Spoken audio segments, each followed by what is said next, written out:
Okay, so we're here tonight. We're here to talk about stories, um, specifically business stories, and even more specifically, how to start putting your story together, and also talking about why you even need to do that. Um, so we're going to go back to 1984.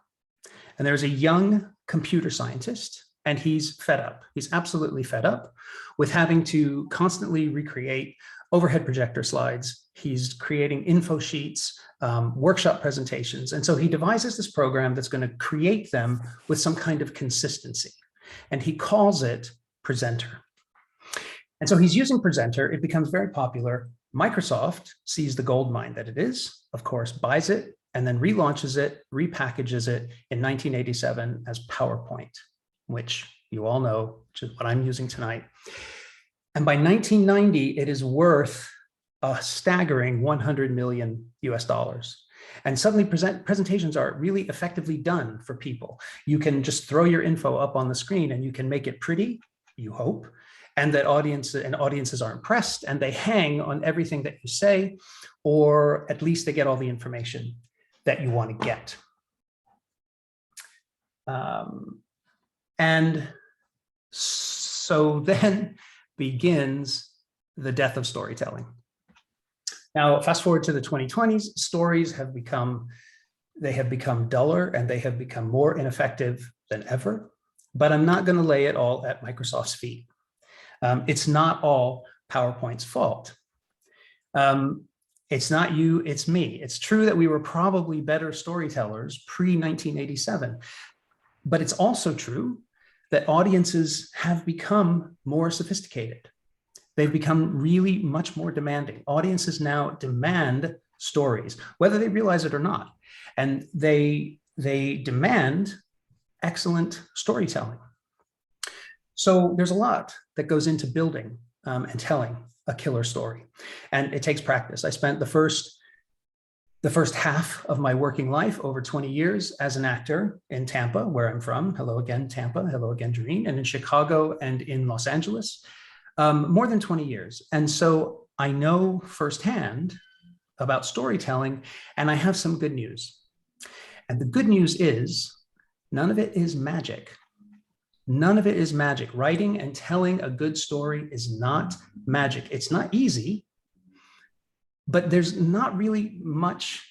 There's not really much in the way of a mystical formula, right? People who do this for a living, they don't necessarily have a conscious process that they can explain. And so when you see the finished product, when you see somebody telling a story, it looks effortless. It's supposed to look effortless. That's the idea. But then when you ask them how they did that, they might go, It's not effortless. They kind of know unconsciously what they're doing. So for people who don't do it for a living, like maybe you or somebody in your organization, it's necessary. And it's good to have a conscious process, right? So how do I get from point A to point B, and then point F, and then Q, and then Z? So that's what I want to do today, really. I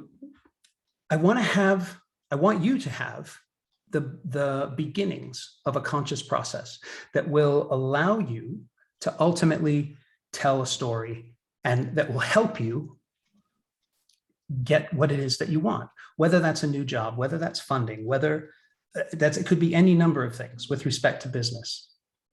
But the way to do that is through telling a really good story.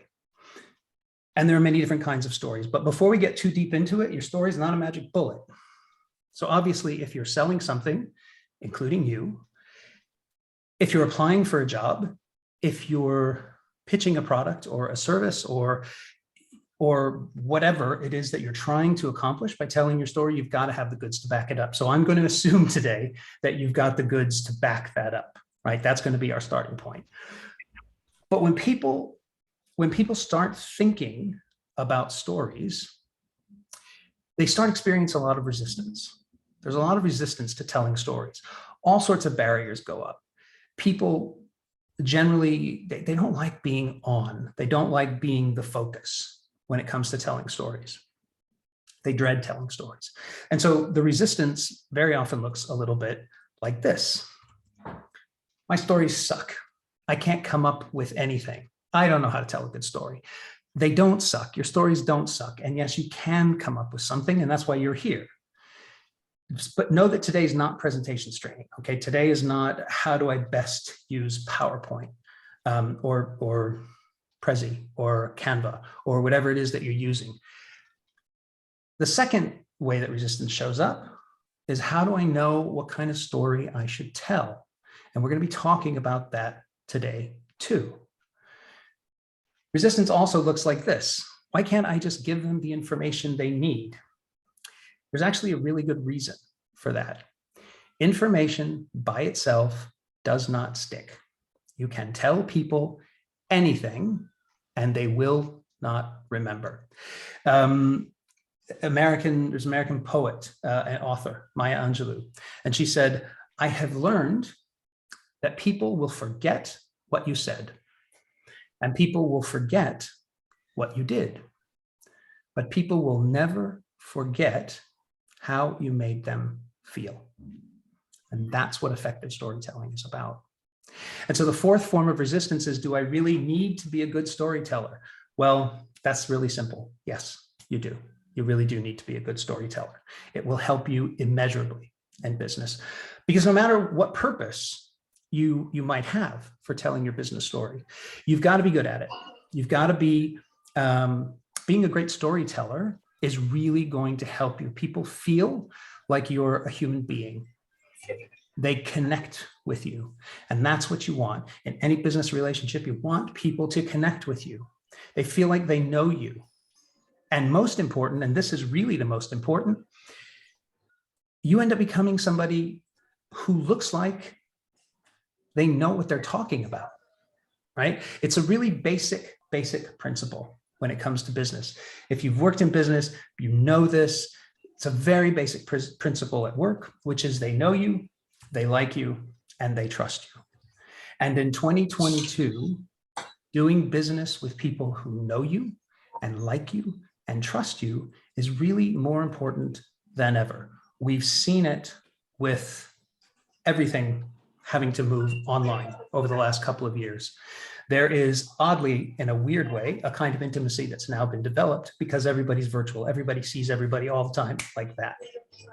So there's a relationship that immediately gets built here. A relationship between the teller, who is you, and the hearer, which is the audience. I'm going to talk about the audience, whoever they might be, right? So there are three steps. There are three steps that we need to go through when we are building any business story or career story, and they complement each other. You can start at one point and you can move through to the next step, or maybe you can jump and jump back and reevaluate and then jump to the third step, and so on and so on and so on. And they're really simple and they sound almost insulting, but they're really essential steps on the path to making this story happen. We have to first find the story. And when I say find the story, I mean knowing what your story is about and what the message is. What do I want people to know or to think or to feel? A lot of times we talk about this in terms of being the theme of your story. And it is that, but it's more than that, right? We need to know why we're telling the story that we're telling.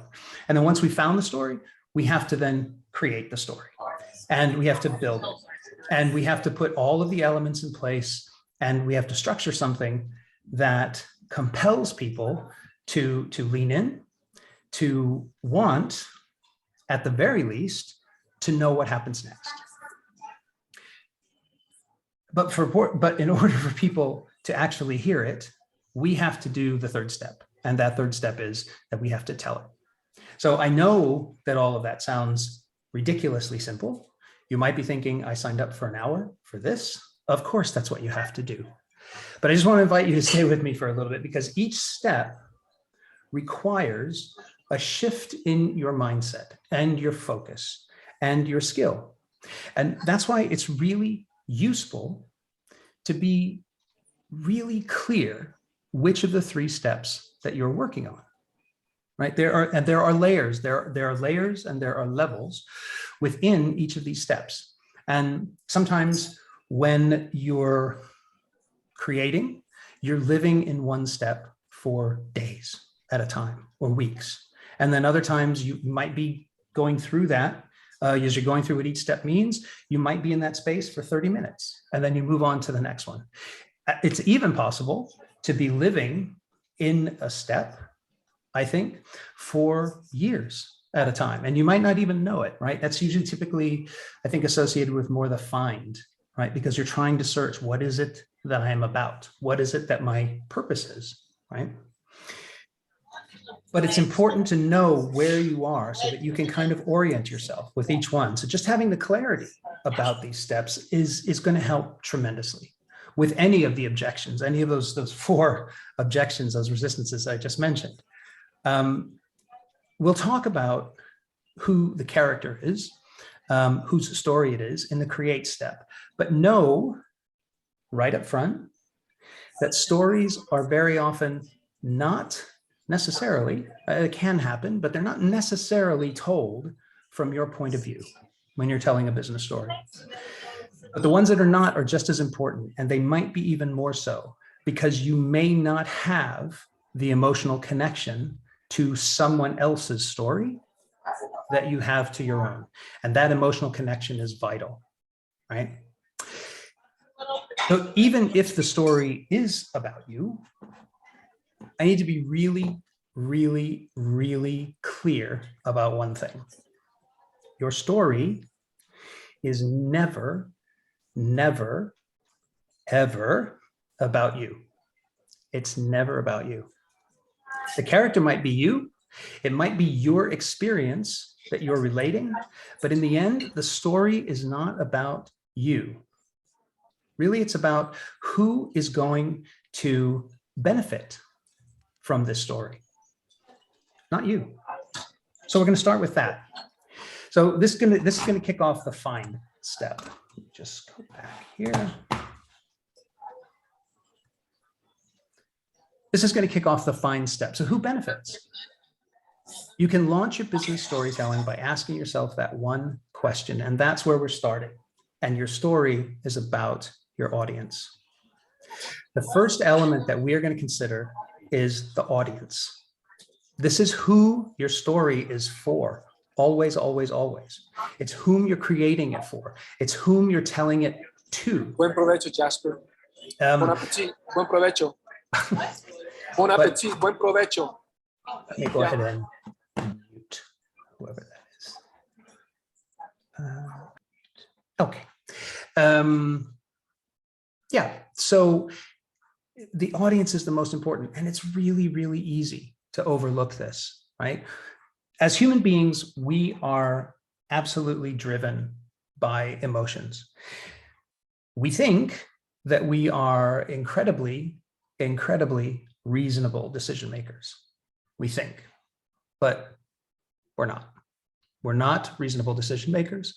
We're not clear thinkers when it comes to making a decision. You're not, I'm not, right? So it's important to remember, we use logic, but here's the interesting thing. We use logic, but only after we've been moved emotionally, right? We tend to fit the square peg of our logic into this very round hole of what we want and what we need. And I'm not talking about impulse buying here. I'm talking about making a decision to consume. But the road that takes you there, right? The road to that purchase may not be, probably isn't, the reasoned, detached, and logical road that you thought it was. And if you're involved in marketing, if you have a background in marketing, you know all of this, right? You think it's about you making a sound and logical decision. But in fact, it's you using logic to go back and justify what your gut is telling you you really want, right? We use logic to justify the decisions that we made or that we want to make, right? Your audience is not going to be any different. They are no different, and they will be no different. They will listen to all of your whys and all of your wherefores in the story, but when it hits them on an emotional level, positively, that is going to determine whether you have a partner in this journey that you're on. And you are on a journey together, whether they buy you. It's not sketchy. People often think it's manipulative, or it's that it's snaky or shady, but it's not. Manipulative has really negative connotations, and with pretty good reason.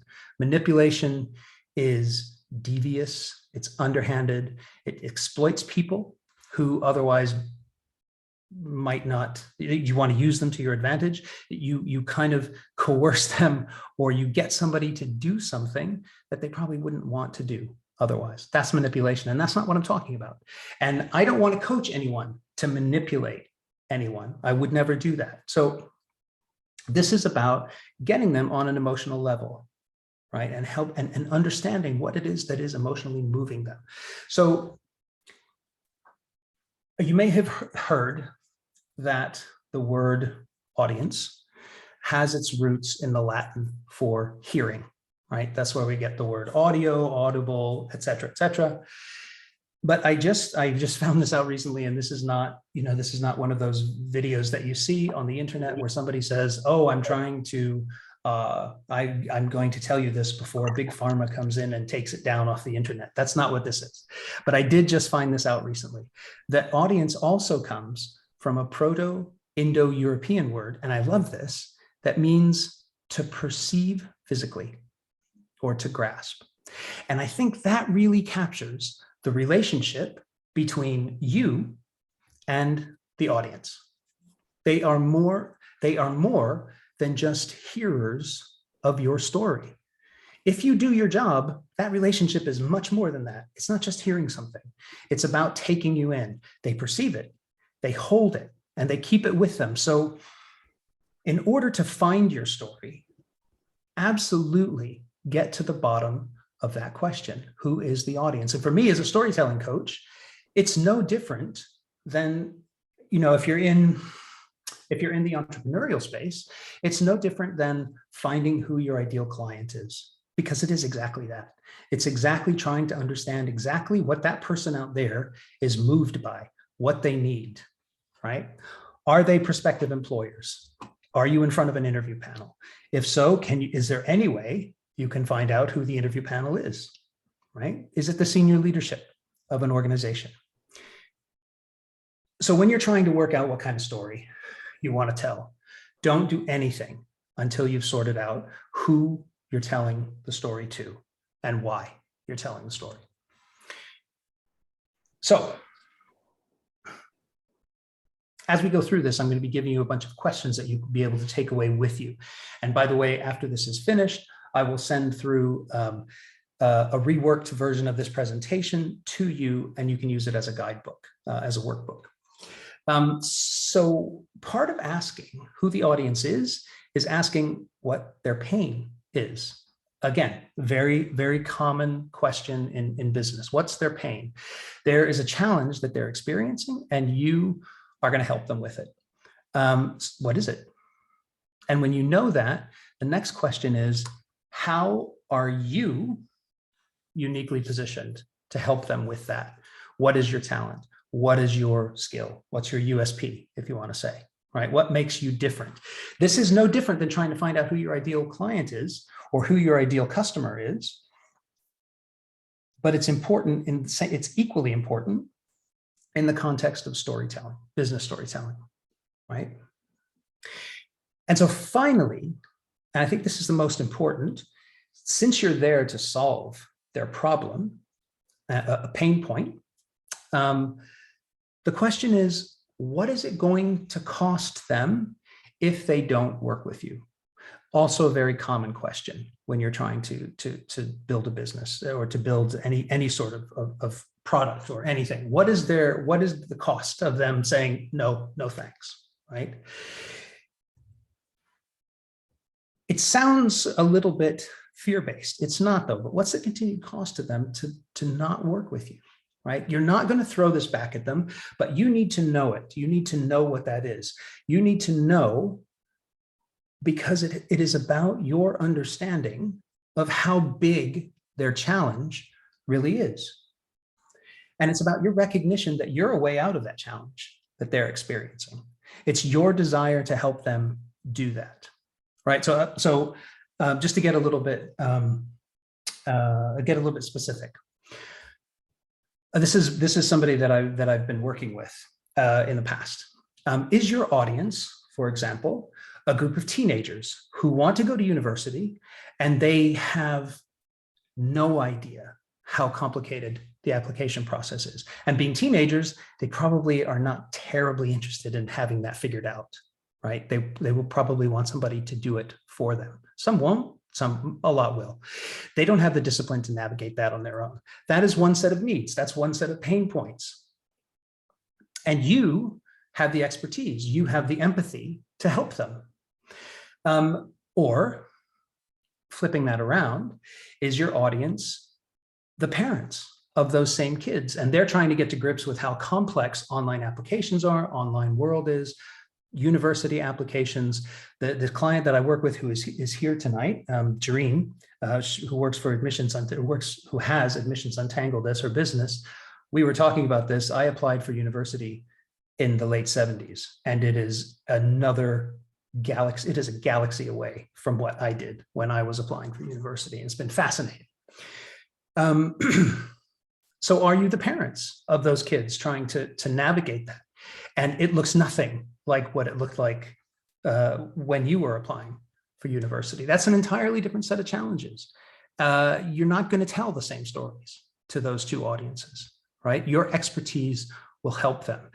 Are you a fresh graduate and you're looking, your audience is the hiring manager at your dream company, and you are trying to show them what you're made of? Or are you the VP of marketing at a fintech company who wants to know about your recruitment firm's strategies because they need new recruitment strategies because what they're doing now is not working, right? So how are you going to help them? So who you're talking to matters, right? And so lastly, and most important question to ask about the audience is, what does this audience need from you? Now, it sounds a little bit like what we just talked about, but it's not, right? This is where know, like, and trust comes in. Does the audience need to know you better? Maybe they don't know who you are. Maybe they have just no idea who you are. Maybe they're not sure they like you, right? But ultimately, they have to trust you. So it's important, I think, to ask this question because you have to know what that gap is. What are you trying to solve here, right? I worked with somebody recently also who was interviewing for a senior account exec role at a research and consulting firm. And he had to present himself. And they wanted to know about him. That was part of the interview process. Present yourself. Tell us about you. Not an uncommon question. Who he was. And so we worked together on a story that he told within his presentation about growing up and being raised by his grandmother, who had a tremendous influence on him as a boy. And it was about how being raised by this woman, really his grandmother, who really transformed him and made him into the adult that he is now. And we're going to talk in a little bit about this idea of transformed. Okay. Once you've done all that, you then have one task.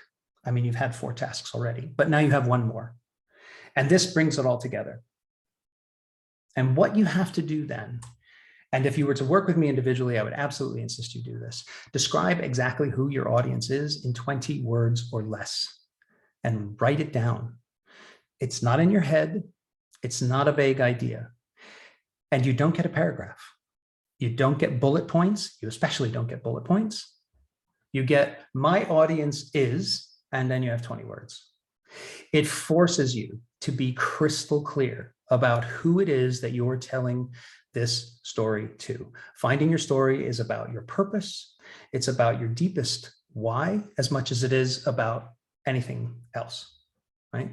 There are other layers to the find step, but this is really the most important one, it's the audience. And when you're trying to build a specific story, you've got to know who they are.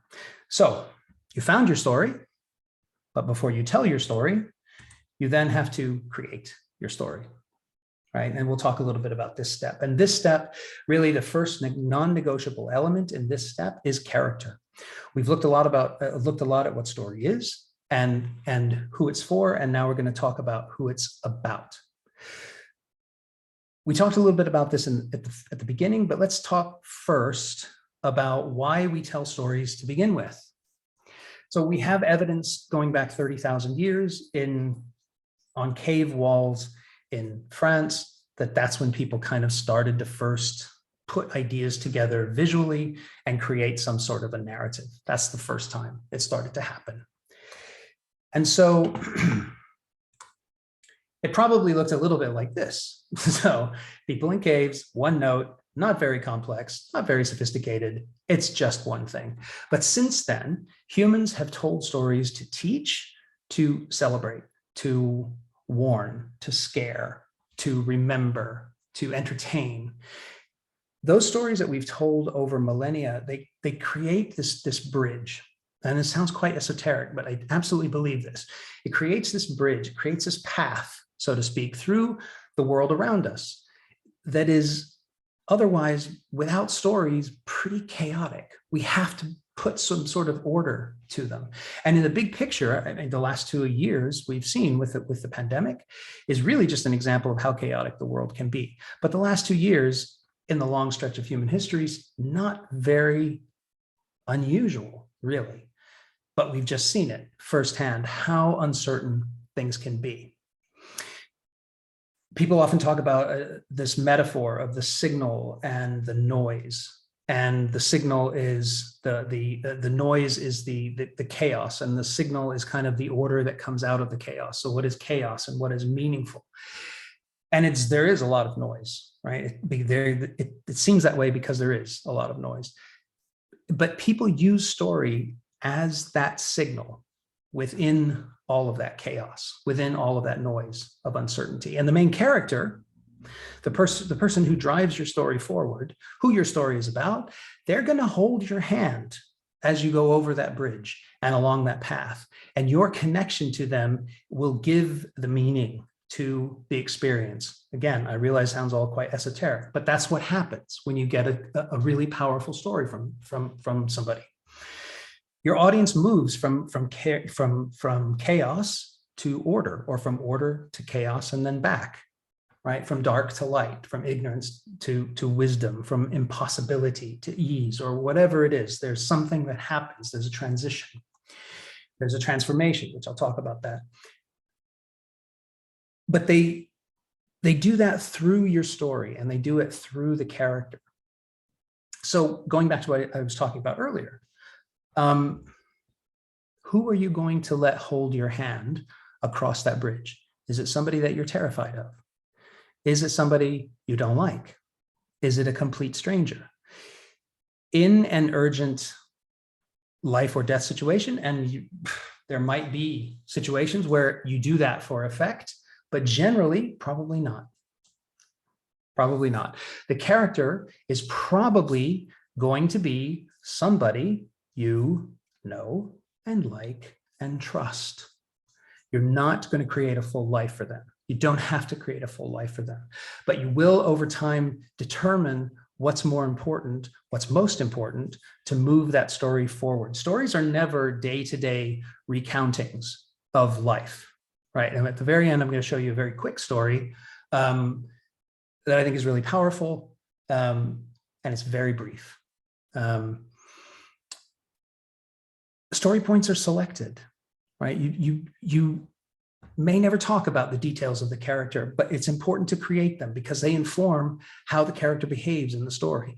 Just as you don't incorporate every single detail of your audience when you're creating your story, but it's important to know what's driving them. The main character, the protagonist of the story, has to be someone relatable, or has to become someone relatable. They could start out as a jerk, but they end up different. They could be different by the end. We'll get into that some more. You have a lot of green space, right? But in the end, it has to be someone that they get, someone who feels to them like someone who is like them. The character of the story, the character is your story's heart and soul. And if your story doesn't have a heart, it just feels like a bunch of stuff that happens to somebody. And that somebody is somebody who's not you. And therefore, thank you very much. Interesting pitch. Thanks for coming in. And it was nice meeting you, and we'll be in touch. Right? It's about that connection. You have to have that connection. So very key. The main character doesn't have to be you. It could be a beneficiary of your product or your service. It could be someone who's had some sort of a transformative impact on you, but it is going to be the voice of your story. It will come to embody the deepest why of your story, right? But do keep in mind, although it will embody something, it will represent something, it does have to feel, as you see in number 2, has to feel like a real person with real problems. Not a symbol or a proxy, even though they might be, but you have to create somebody real. So who tells your story? Why have you chosen this person? Is it somebody who was once where your audience is now, right? That's very, very common. Somebody who benefited from the product, from the service, from the app, from the whatever it is. They used to be where the audience is or could be, right? And they went on a journey and things changed for them. The audience has to connect with the character. So why have you chosen this person, right? And that's going back to, is it somebody who is like the audience, right? Okay. So the next thing we want to look at in the create, under the create step, is conflict. Conflict, people very often hear about conflict in stories. It is absolutely essential, but what is it exactly? It's about the challenge. It's about the challenge of what is stopping them getting where they need to be. There's no story unless there's conflict. John Lennon famously sang, "Life is what happens while you're busy making other plans." And when I was acting in Los Angeles, I had an acting teacher who, although he taught a very specific acting system, he kind of felt that really was an absolutely beautifully simplified version of his acting system. Somebody needs something, they want to get somewhere, they want someone, they need someone, but something keeps getting in the way. And there's a whole module in the story coaching program about where I do a deep dive into conflict and how to identify it and how powerful conflict is. I'm not trying to hold anything back, but I'm also mindful of we've only got an hour. So there's limited time. And the thing that we really do have to focus on with this step is transformation. Transformation is the foundation, really, on which all of this rests. The character cannot be at the end. The story cannot be in the same place at the end as it was in the beginning. Again, if the story doesn't have transformation, it's just a bunch of stuff that happens to someone who is not your audience and who cares. That's why bullet points are not stories. As valuable as bullet points are on PowerPoint, they are not stories. And I would never want somebody to write out an entire story on PowerPoint. If you write out an entire story on PowerPoint, I don't know you. I will pretend I don't know you. You have to be able to tell a story. And PowerPoint and bullet points are useful, but they're not story, right? And it's also not about the length of the story. And this idea of transformation, I'll hammer away at it until I'm really, really old. You have to hit me with transformation. And again, it's not about length. So the starting point of a transformation could be that you learn a lesson. You win against all odds, or you lose in spite of having been the favorite.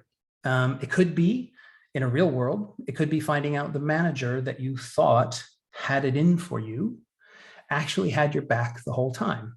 If you're a Harry Potter fan, that probably sounds familiar. Harry Potter and Severus Snape went through 6 books and how many thousands of pages, not being sure, and then finally finding out at the end and what it did to him. That realization, that thing that happens, that's just the starting point. It's not the transformation. And if you leave it in an event like that, then you don't really have a particularly powerful transformation in your story. So if you take anything away, whoops, that's not what I want. If you take anything away from this, it's this, that the transformation in your story is what your character does with that experience. It isn't just the thing that happens to them, it's what they do with it. So there's really just one question here to be asked, but it's in 2 parts. So how is the character different at the end of the story versus when the character started, right? And the second question is, how does that transformation connect with whatever your product is, whatever your service is, whatever it is that you're addressing the audience about? Right? Again, the product could be you. So your story comes to an end. You have the resolution. How does it come to an end? Why does it come to an end? Resolution, one of the best known models of dramatic structure is a 19th century German playwright, Gustav Freitag, and he proposed this pyramid, and it's used and it's overused, and it is not surprisingly named Freitag's pyramid, but it's used over and over and over and over. And it's not the only way to look at story, and a lot of people have problems with this story and there are issues with it, but this is essentially it. You've got the exposition, the inciting incident, rising action, climax, falling action, resolution. We're not going to look at any of that. We're just going to focus on the very end, which is the resolution. Right? How does this thing end? Way back, 5th century BC, Aristotle basically said a story, as fundamental as it sounds today in 2022, a story has to have a beginning, a middle, and an end.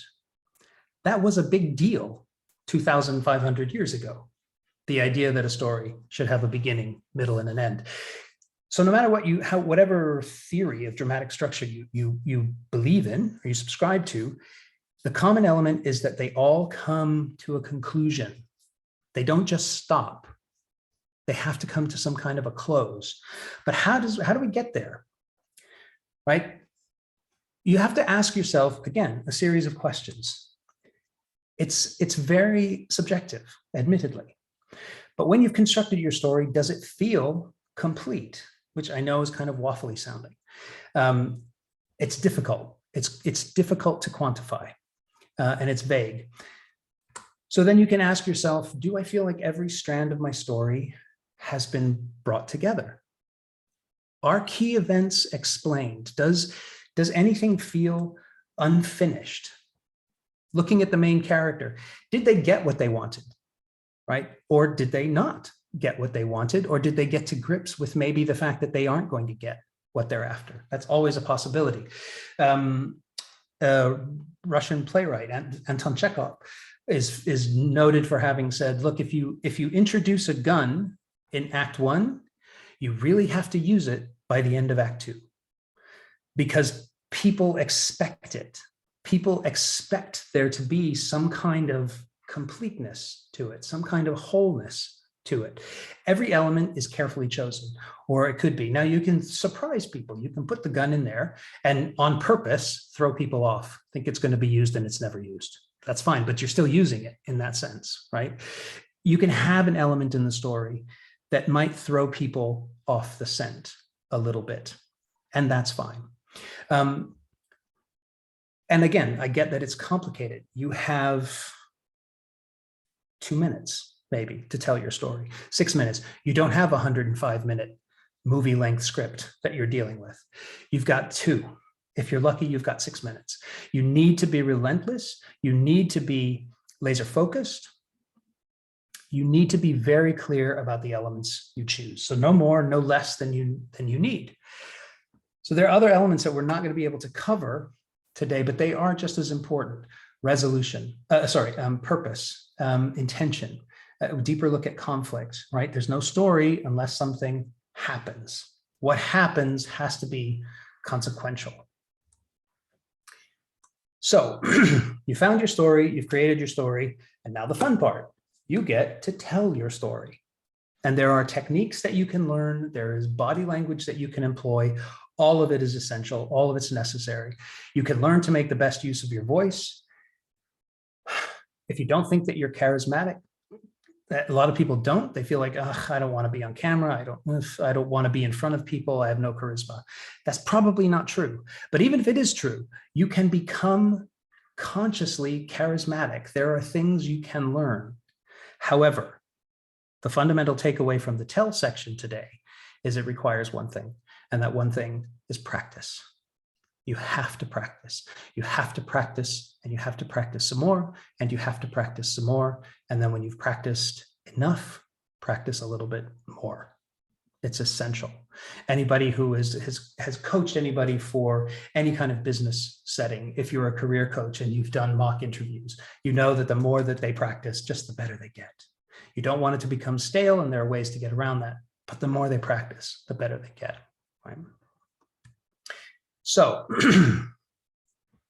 what can you do if you're on your own and you're practicing on your own? You can find someone that you trust to watch and to listen to your story and to tell you what they honestly thought. Somebody that you know will be honest with you. Do yourself a favor. Don't pick somebody who's just going to go, yeah, it was great, and leave it at that. You want somebody to challenge you. It's useful. And it's great, because then you start to see how you develop. Ask them what they like. Ask them what they didn't like. Ask them what's missing. Ask them if anything on the other side of that. Ask them what can be left out, right? And listen to them. Really important that you listen to them. They aren't automatically right, but they have a perspective that you don't have. Everybody says, I hate how I sound on camera. I hate when I'm seeing a picture of myself. We all do. Most of us do. Some of us don't, but most of us do. That is how you look. You have to make friends with that. If you don't have anyone that you can bounce it off of, take your phone. Grab your phone and get an inexpensive tripod. I have an inexpensive tripod here. They're very easy. Set it up, film yourself, and watch it. And it's going to be painful to watch it at first, but do it. It's really, really useful, right? One other thing that you can do is do exactly what I'm doing here, right? You can set up a Zoom account, and you can record yourself in a meeting, and you can record it locally. And you will see, especially if you're doing so many interviews by Zoom now, just record yourself in your own Zoom meeting, just so that you see how you're coming across. How are you sitting? How can I be sitting differently? And there's lots of things that you can learn to do that, how to do that, but that's a start.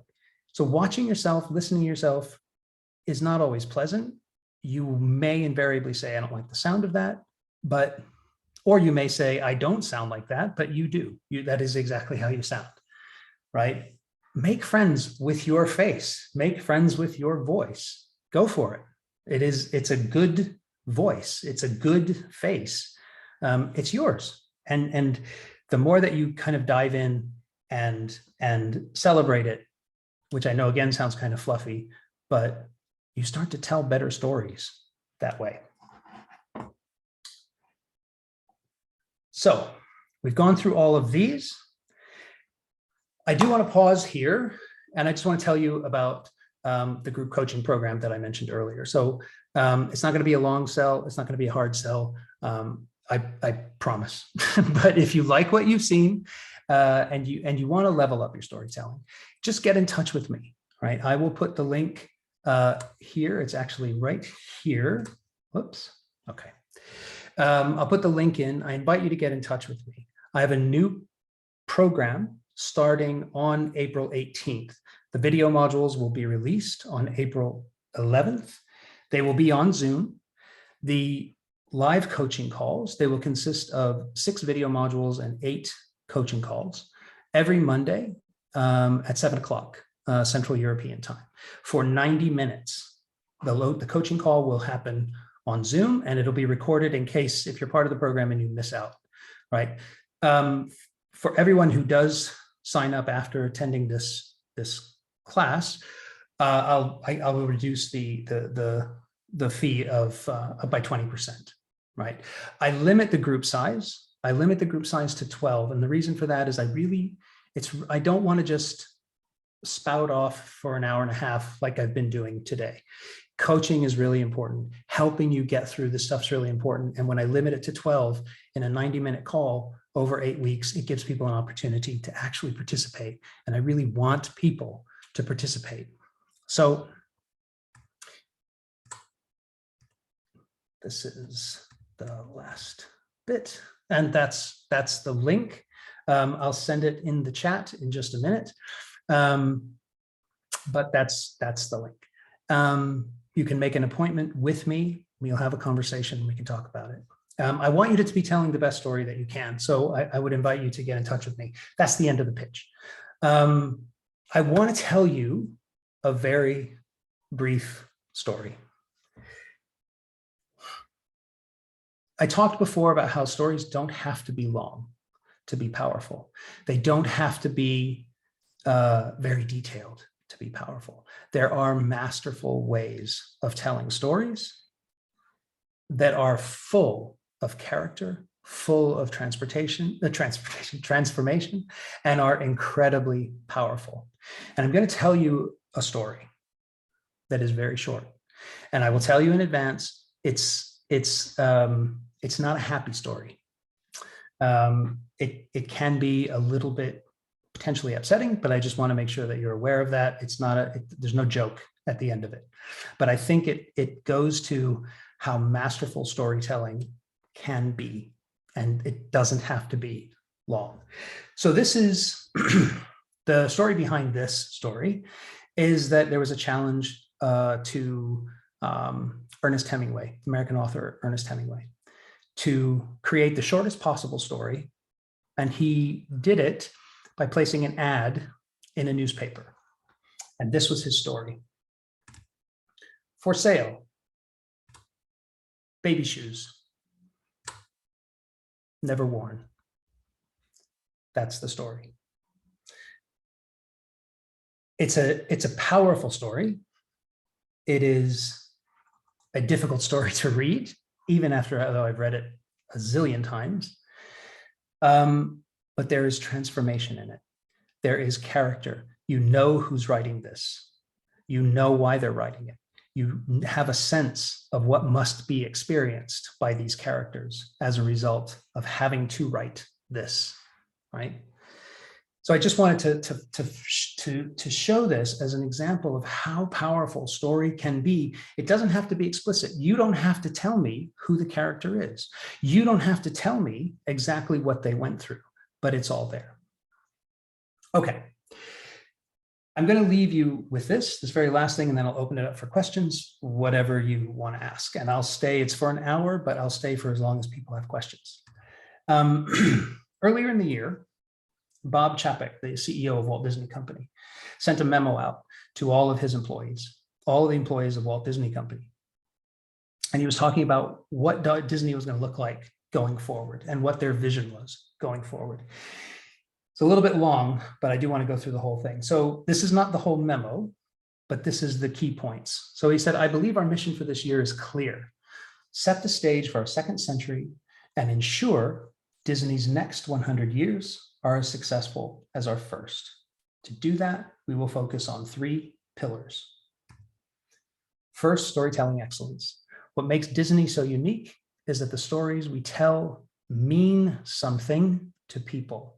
They inspire, they give hope, they bring us together, illuminate the world around us, and create memories. Second, innovation. Since Steamboat Willie, which is the first time Mickey Mouse ever appeared, I think in 1927, we have been the world's foremost innovative storytellers. That must continue as technology evolves, giving our creative teams new canvases like the metaverse on which to paint. And the third point, and this is really key, relentless focus on our audience. We're a big company with many constituents and many stakeholders, all of whom have a place in our decision-making. But at the end of the day, our most important guide, our North Star, is the consumer. And that's Bob Chapek, CEO. Calling somebody your North Star is a big deal, right? And that is Disney's North Star, their audience. You might know that kind of instinctively, but this is a very specific way of talking about it. So, as I said, I've turned these slides into a workbook. I'm not going to send it in the chat. I'll send it later via email to everyone. So go start telling kick-ass business stories and career stories. I want you to do that. Questions, comments, thoughts, I invite you to unmute and take as long as you want with your questions.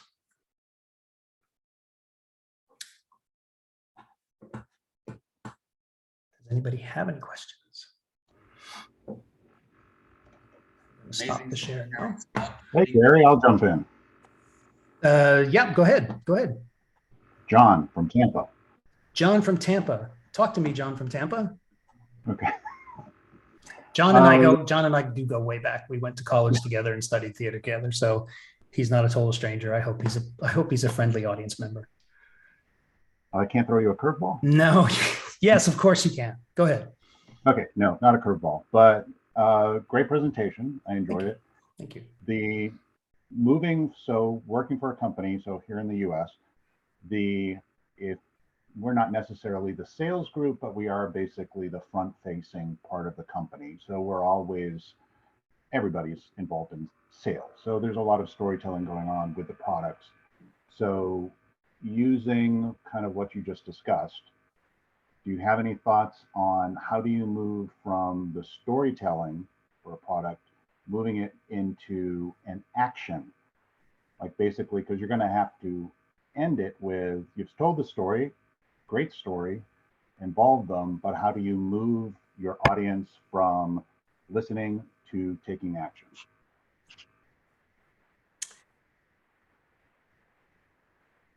I think it comes down to, you have to, so if you connect with the audience emotionally, the call to action, whatever that action is, whatever action it is that you want them to do, should not be a massive leap. I don't imagine, because I think it's really about connecting with them emotionally. When you do that, it makes that jump much, much easier. I think there's less convincing if you do that. If they're not so emotionally invested, it still becomes a way of convincing them, or it still becomes a task to convince them. So, I mean, of course, in terms of the way the thing is structured, the way the pitch is structured, or the way that the discussion is structured, there has to be some kind of call to the action at the end, of course. You want them to do something, and you may have to say that explicitly. But I think emotionally, the way to move them forward is to get them connected emotionally to whatever story it is that you're telling. Does that make sense? Yeah. Yeah. Okay. Who else?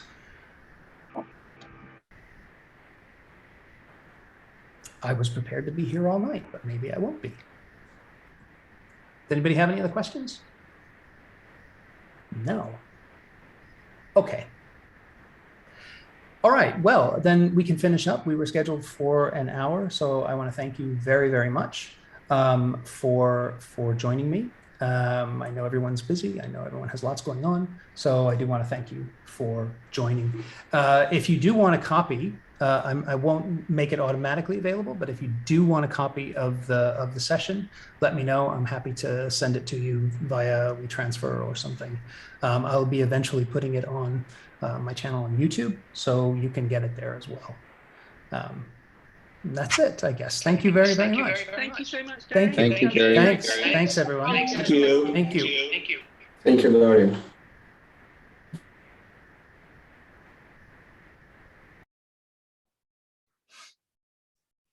Amazing presentation, Gary. Thank you, Anand. Sorry for leaving a Thank you. confusing chat at the beginning because I had some issue logging in from the Eventbrite page. That's hang on one second. Let me go ahead and stop the recording. Bear with me just 1 second. Okay, there's Carl.